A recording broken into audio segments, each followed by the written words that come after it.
Messenger to them saying, I'm doing a great work and I cannot come down. Why should the work stop while I leave it and come down to you? Just for a moment, this will be my last time telling you to turn to your neighbor so you don't have to worry about it. I'm not a turn to your neighbor type preacher. Look at them and smile real big, whether they got 2 teeth or no teeth. And say, neighbor, the preacher's going to talk about stay on the wall and don't come down. Stay on the wall and don't come down. My brothers and my sisters, growing up, I used to, be one of those type of children. I was what you would call nosy. I was always in something. Where the older people would say, stay out of grown folks' conversation. I was that child sneaking around the corner, listening to the conversation, finding out about what was going on in the business meeting. I was the one that was finding out what was going on in the family. I was just nosy because I loved conversations. And there's many of us in here today, we like conversations. As a matter of fact, when you walked in the door this morning, you said, hello, how you doing? And you went to talking about maybe your weekend. You started talking about the celebration on the other day. You had a conversation. And my brothers and my sisters, conversations are a part of our day-to-day. We all have a conversation, whether it's on Twitter, it's on Facebook, you're trying to keep up with your friends and you're checking your likes and your shares. We all having some type of conversation where you comment, girl, look at you, losing weight, you looking good. We all have some type of conversation. Some of us like to have it on the telephone, and some of us just like to pass in the grocery store and just ask people how they're doing. But I love conversations because that's what keeps us connected. That's what keeps us engaged with each other. As a matter of fact, it was because of a conversation that it changed your life. When you were at your lowest moment, somebody came and encouraged you in a conversation and told you, hold on, hang on in there, everything is going to be all right. I'm thankful for some conversations. Now, there are some conversations that I've had, and I'm wondering, Lord, what in the heck are they talking about? They need to just hush their mouth because they know everything but don't know nothing.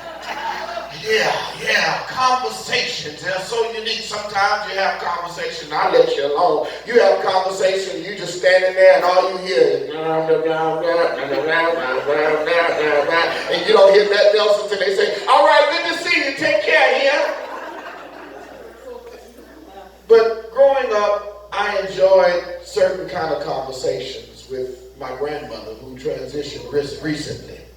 I like those conversations because she would say things in her conversations that sometimes I didn't understand until I got a little bit older. It made no sense to me. She used what we call today cliches or old sayings, She would say stuff like, Pastor Eaton, don't take no wooden nickels. Didn't know what she meant by don't take no wooden nickels. She would always tell me stuff like, every tub must sit on its own bottom. She'll look at me and say, now look, you're out there playing with them children and they got you acting up. Don't let the dog lick you in the mouth. I just knew what that meant. And she always would tell me, she said, now, it's a poor dog that can't wag his own tail. She would always tell me, I've never seen a tail wag a dog.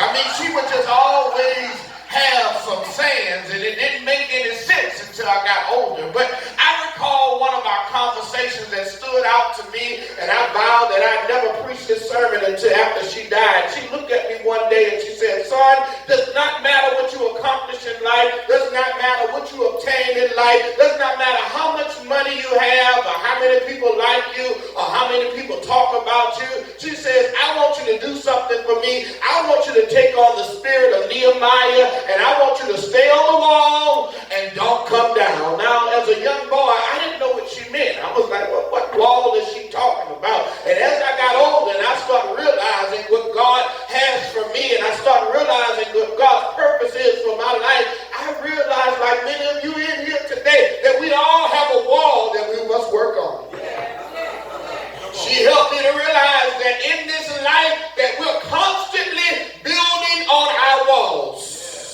Yeah, many of us, we have walls that we're trying to put up to keep people out, but I'm talking about a different kind of wall. I'm talking about a wall that is set up for God's protection, for God's covenant. covering, for God keeping you, for God's strength, for God sustaining you, for God holding you, for God molding you, and for God making you. Everything that you go on, the old folks used to say it like this: I'm sending up my timber. I'm working on a building. We all got a wall that we must work on. I don't know if we have any Republicans or Democrats in here, but you just forgive me because I speak truth to power. Our president is trying to build a wall to keep people out, but I'm talking about a wall that's going to help people stay in. Because Nehemiah, if you allow me to go to the text, was responsible for building a wall. Here it is. In Nehemiah Chapter 1, he finds out that the wall that which sustained and kept his country, kept his community safe, had crumbled. It came down because they had went into exile, and so many of his people were distressed, and they were all dispersed, sort of like what's going on in California with the wildfires. People are just dispersed and just kind of destroyed. There's destruction everywhere, and people don't know what to do, and they're confused. And word gets to Nehemiah that the wall needs to be rebuilt so that the people can feel safe again. And so here it is. Nehemiah is grieving in his spirit. He's grieving because he's in the king's palace as a cupbearer, and he can't get to his people. For those of you who don't know what a cupbearer is, Nehemiah was responsible for serving the drink. In other words, he was almost like the bartender. He was the one who served the drink to make sure that the king's cup was well. In other words, he would drink out of the cup and taste it before the king got it. And if he died, then the king wasn't going to eat or drink. And so as his cupbearer, he was the closest to the king. And so he approached the king one day after hearing this news, and he was grieving down in his spirit. And the king looking at him, he said, "Say, bro, hold on. You bringing me a cup, and you looking kind of down, and you looking low. Don't bring me no sad cup. I don't want no sad cup. I want you to be happy when you bring me a cup. You bring me a sad cup. You might be careful somebody bring you a sad plate sometimes. You need to be smiling when you bring it. Don't smile too much because then you make me worried about you. Anyway, so Nehemiah brings him a cup. He says, "What's wrong with you, bro?" He said, "Man, it's bad." "What you talking about?" He said, "Man, I ain't even going to tell you because, I don't even bring no bad news to the king. I already know how it go down in your palace." And so Xerxes is looking at him, and, I like to bring it in everyday language, make sure you can see what's going on. And so he looking at him, he said, "Man, you better come on, tell me, because you looking all sad. It got to be pretty bad. You always shiny. You always happy. You ever been like that? You're down in your spirit. People say, I'm always expecting you to be happy. I'm always expecting a word from you. Why are you sad?" But every now and then, like Nehemiah, some days we just not happy. Some days we just don't want to be jolly. Some days we're grieving into my spirit, and I wouldn't be a chaplain and tell you, "Oh, weeping gonna do it for that joy gonna come in the morning." No, every now and then I do want to be sad. And so he goes to the king. He says, "Well, it's bad down there, man.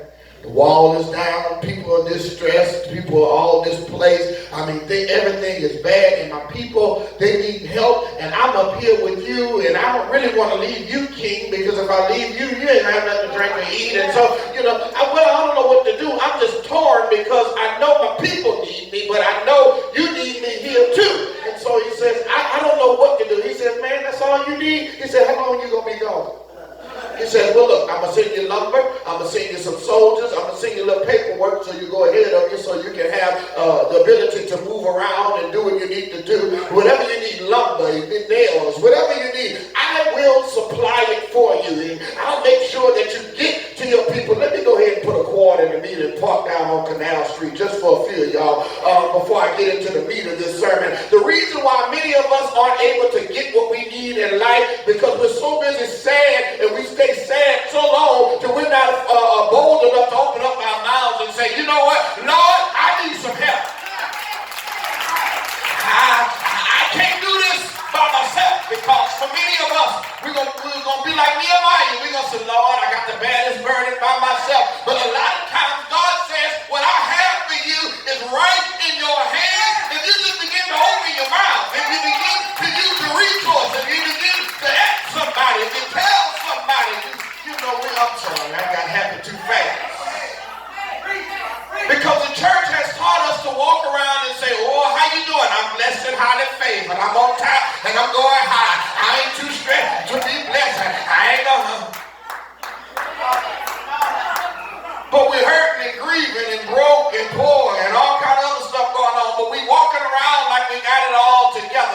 They said you got to look like that when you come in church. But every now and then you ought to let somebody know, hey, I ain't doing too good. You'd be surprised. There's many days I didn't eat because I said, oh, Lord, I'm so hungry. Rep, you need something to eat. Now, they didn't know I had no money in my pocket. I got a whole meal. Got some smothered chicken and greens and everything. Okay, I just wanted to make y'all hungry. He says, he gets there with this lumber and he gets it on, and the people are like, oh, Nehemiah, Nehemiah. Everybody hands go up. And they stood up. And they stood up. Uptown. I mean, Nehemiah was a rock star when he came through. It was like that Thanksgiving turkey giveaway when he rolled up in there. It was like Cash Money had to roll through with the turkey giveaway. I mean, it was on and popping. And the people in chapter 3, the text says that Nehemiah was able to start working on the wall because they had this. They had a mind to work. In other words, they had it on their mind. They knew what they had been through. They knew where God had brought them from. They knew how low they were before. And so if God had blessed them with a little resources, the thing that we could do is do what we're responsible for and build the wall. Let me go ahead and park there again. Let me move a little further and get on parties for some of y'all. Let me park right here. But my God, my brothers and my sisters, sometimes we ought to begin to look back at where God brought us from. And look back at how some of our life, our walls have been crumbled down, and how life has crumbled our walls, and how life has destroyed some situations in our life, but it didn't kill you. God sent you something else to strengthen you and help build you up and help fix your wall. You should celebrate. The least you can do is be proactive. The least you can do is be more disciplined. The least you can do is give God praise. The least you can do is be responsible. I know your car is raggedy. I know it's falling apart, but do you remember when you were walking and you didn't have nothing? That's all right. Wash it up. Take it to the washer with the plate and fix your tires up and make it look good. Be grateful for what God has blessed you with. It makes no sense trying to live in Eastover and you ain't doing nothing with the little duplex you got. Windows falling out, porch leaning, folk gotta walk sideways and get up your steps.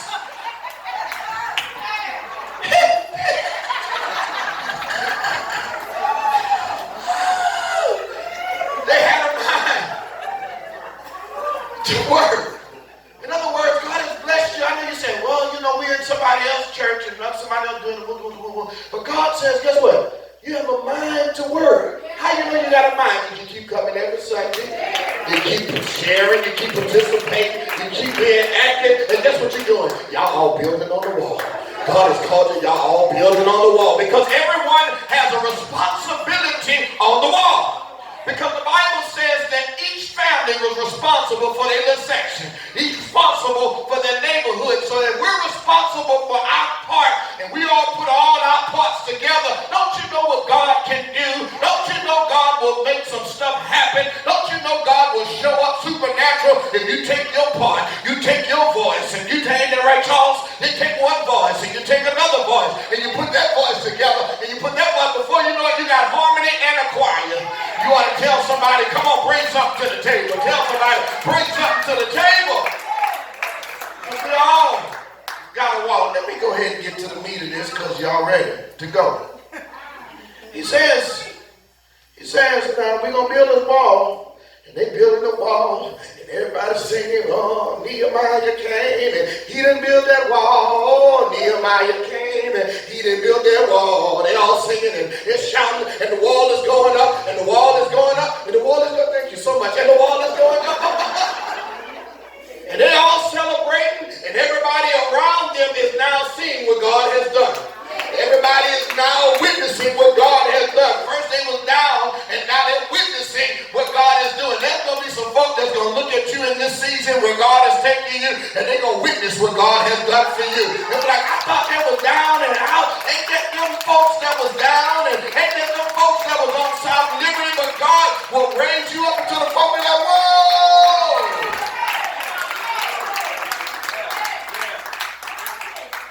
But be careful when you get so high up, because every now and then there come some Tobiases, Sanballats, and Geshems.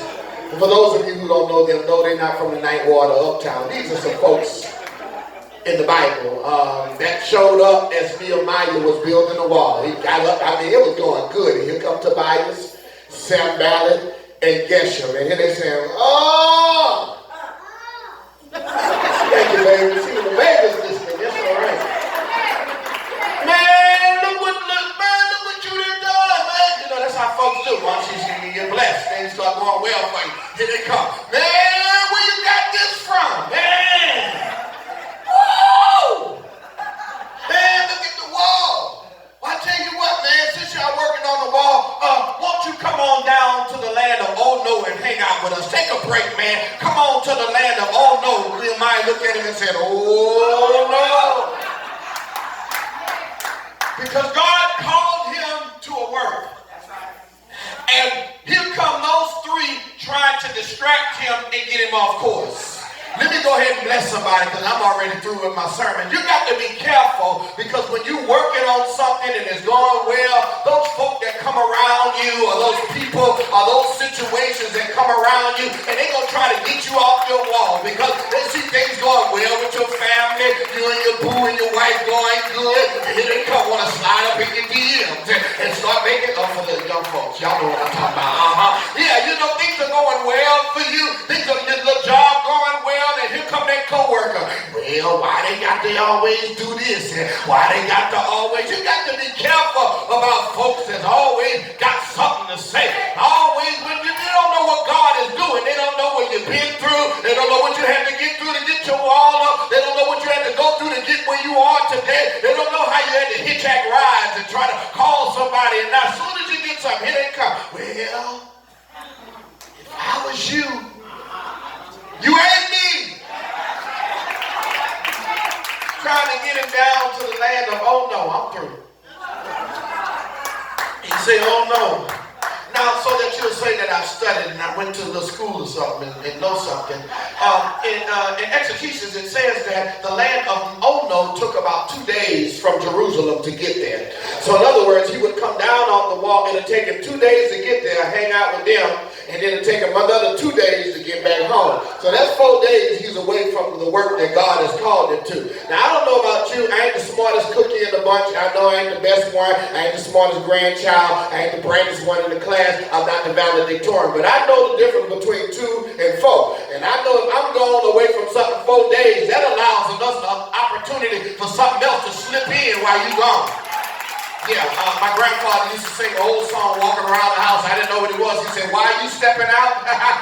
Somebody else is stepping on in. You got to be careful how folk get you off your wall because they'll get you off your wall and before you know it, they're going to be trying to slip in and tell the people, I don't even know why you go to Blessed Beyond. I don't know why you going to that church. Why you doing that? Why you doing that? I don't even know why you going to prayer meeting. They're trying to get you off your wall. So if they get you off the wall before you know it, they'll get you out your position. And they be sitting up in your position. They be trying to get you out your house, and they be laying there in your road eating your chicken. They be getting you out of your car, and they be sitting there driving another one. They go to the car down, get the same car you got. You got to be careful. How you allow folks to get off your wall? Let me go ahead and go to my seat. But the reason why you have to be careful. This is how you keep your wall up. I have fun preaching. I love it because God preaching to me. I meant to tell y'all that in the beginning. This one for me. Y'all just happen to come in on our conversation this morning. The first thing you got to do, you got to have a determination and be confident in the work that you're doing. Because look what he says in verse 3. The first thing he says is when they tried to get him off, he looked at him and said, you must have lost your mind. I'm doing a good work. You have to be confident in the work that you're doing. You have to be confident where God has you right now. That was my problem. See, my problem was I was so busy looking at social media and seeing everybody advancing. And see, you know, that's what we put. We put all our joys on Facebook. We put all our exciting things that go on in our life. And I started looking at my friends, and they got these big churches, and they got these nice cars, and they looking good, and driving good. They got 5 children, and a picket fence, and a house, and cows, and cattle, and on the hills, on the top of the hills. They got mountains and villages and land. You know, I'm looking at that and saying, well, God, you got me down here just preaching to the young children. He says, no, where I am, I'm just molding you and making you. I'm just building you up. I'm giving you some some opportunities. See, that's why your preacher, your pastor can be teaching in the classroom, because he had to get the experience. And look what God did. He elevated him to now he's the dean. So you got to be confident where you are, because where you are, God is doing something so that he can build you up for where he's getting ready to take you. Look at somebody and say, I'm doing a good work. I'm doing a good work. For those of you who say I'm talking too fast, you need to be confident where you are. Because where you are, you will not always be. Because if you're faithful to where you are, God will be faithful to you in the future. And I ain't talking about way down the line. I'm talking about if you're faithful right now, God will be faithful to you right now. The text says, he says, I'm doing a good work. This is free. This one just popped in my head. So, remind me if I get off course. Sometimes we need to quit waiting on folk to validate our work. And we need to know for ourselves that I'm doing a good work. See, a lot of times we do stuff and say, let me see what they're going to say. Let me see if they notice me. Let me see if they're going to say my name. Let me go say, no, you need to be confident that when I walk up in the building and I do it, that I already know it's going to be done well, because you got confidence in you and you got confidence in the God that you serve. I wish I could get about 2 or 3 of y'all to shout glory. And it is. He says this. I'm doing a good work. I'm doing a good work. All right, I'm through. I got to get out of here. He says this. I'm doing a good work. Stay on your wall, folks. You got to be confident and you got to stay focused, because, folks going to try to get you off focus. That's what they do. They make your eyes bad and all kind of stuff. And it does not matter, my brothers and sisters. You got to be so confident in your work that you're not going to allow folks to distract you. It don't matter how you get there. You got to get there. Leader Allen says you can reach me by a caravan. You can reach me by it don't matter how you get there. You got to get there, folks. Yeah. In other words, she was saying, I ain't going to let nothing hinder me. She said, you can reach me by airplane, cross the desert like an Arab man. She didn't matter where, it didn't matter what got in her way. She was trying to get to wherever she was trying to get to. And so, the other thing you got to do, don't allow people to get you off course. Because there will be times when people, situations, they'll discredit your purpose. He says, I'm doing a good work, and he says, you got to have this. You got to have a determination. He says, I'm doing a good work, and he says this, I can't come down. He has a determination. My grandmother and I like the old folks in the church, because they used to say it like this. They used to say it like this in the old school church. They used to say, my determination is to make heaven my home. In other words, those older saints had an understanding that I'm working right now for what God is getting ready to do for me. In other words, they were determined because they had a goal in mind. You ought to ask yourself, where you going? Where are you going? I ain't talking about where you're going in the hereafter after we sing Fly Away and Some Glad Morning. I'm talking about where are you going right now in this season in your life? Because we're on the wall, but we're just sitting there swinging our legs. And we need to be asking ourselves, where are we going with our life? And so you have to be like Nehemiah. He says, I can't come down, because he was determined. I'm determined. And determination simply means that you already got into the plan of God. You set your plan in line. You say, you've already put it in your mind. I know you didn't got quiet on me because we don't like the plan. We just wait for stuff to happen. We reactional. If the car fall apart, then we want to run to the mechanic. No, you got to start planning our lives. And our plans don't always go with plans, God's plans. But we got to be working in some direction. He says you got to have a determination. I ain't coming down. You got to tell yourself, I'm not coming down. And I had to wrestle with that. Just this morning, I had to wrestle with that, because I was thinking, oh, Lord, I'm the chaplain. I'm the preacher at the dealer. I can't come down from the wall. God said, I ain't talking about that wall at your job. He says, I'm talking about don't come down from your purpose in life. Don't come down from what God has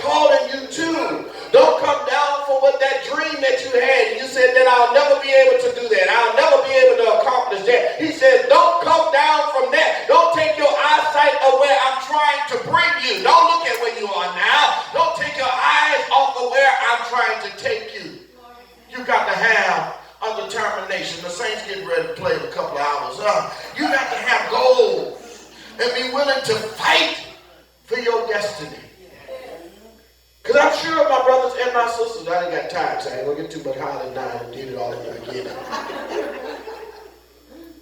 My brothers and my sisters, because this is important. He said, I can't come down. In other words, this is what he was saying. And I'm realistic, because every now and then when we want to come down. Oh yeah, there's some folks, we get tired, we get weary, we get worn out. Matter of fact, some stuff just gets repetitive. You say, I'm so sick of the same old stuff. And we get tired. And we start crawling down the wall and saying, you can have this wall, you can have his nails, you can have his hammer, you can have his church, you can have his relationship, you can have his marriage, you can have his job. I'm through. That's right, not through. Through. And in life, we get there. But every now and then, we got to stop and pause and say, wait, before I come down, what is this going to risk? Oh, I can't come down. Who called me to this? Who called me to this work? Who called me to this place? I've been telling people, oh, God did it. Yes, God did it. God made a way. But what happens when those dark moments come in that same place where God made a way? We got to think about it. I've been there. There's many times I jumped off the wall, threw the stuff at the wall, and kept on moving, and I got a little ways. I said, whoa. Go back to the wall. You been there? I'm real. And the text didn't say that you wouldn't come down. He just said, I have to put it in my mind that I can't come down. You got to have a determination. And we're going to fall off the wall. We're going to slip. We're going to slide. We're going to lean on the wall. We're going to cuss the wall. But he had a determination. And he said, you know what? I know what God is calling me to, and I got to stay up here. And then the last thing happens. They say, man, come on down. He said, man, I couldn't come down. Why would I come down to you? All right, you don't want to hear me preach? Let me call in Miss Michelle Obama. She said this in her Democratic election, Democratic speech some years ago when I think it was Miss Hillary Clinton. She was going up for the presidency, and so she was giving her speech. And in the middle of her speech, she said one of these great things. She says, when they go low, we go higher. And I just want to encourage somebody here to let you know that when folk go low, you go higher. When situations want to bring you down, you go higher. So when folks want to act crazy, you ought to say, I got more confidence in my God. When folks deny you, you ought to say, greater is he that's on the inside that's within me. When folks want to cuss and fight, you ought to just walk this way and say, I'm going to let you deal with that by yourself. When folks go lower, and when situations go lower, you go higher, because I serve a God that is great, and I serve a God that is mighty, and I serve a God that is strong. And so no matter where I am, I can go to the Lord and know that everything is going to be all right. Is there anybody in this house this morning that's going to stay on the wall no matter what comes? You're going to stay on the wall no matter what happens. The winds may blow, the storm may rise, the lightning may flash, sickness may come, heartaches may come, but you hang on in there. I wish I had about 2 or 3 of y'all that know that God will. Have you ever been there when your wall was crumbling but he picked it up? Have you been there when your life was falling apart and he'll pick you up? When they go lower, you go higher, because greater is he that's within you than he that is within the world. I got confidence in my God that my God shall supply all my needs according to his riches, which is in glory. Is there anybody in here? I wish I had about 2 or 3 of y'all that can testify that I'm on the wall and I'm not coming down. I don't care, family may fall, friends may fall, I'm staying on the wall. My co-workers may fall, but I'm staying on the wall. Stay on the wall. And don't come down. I don't know who that was for today.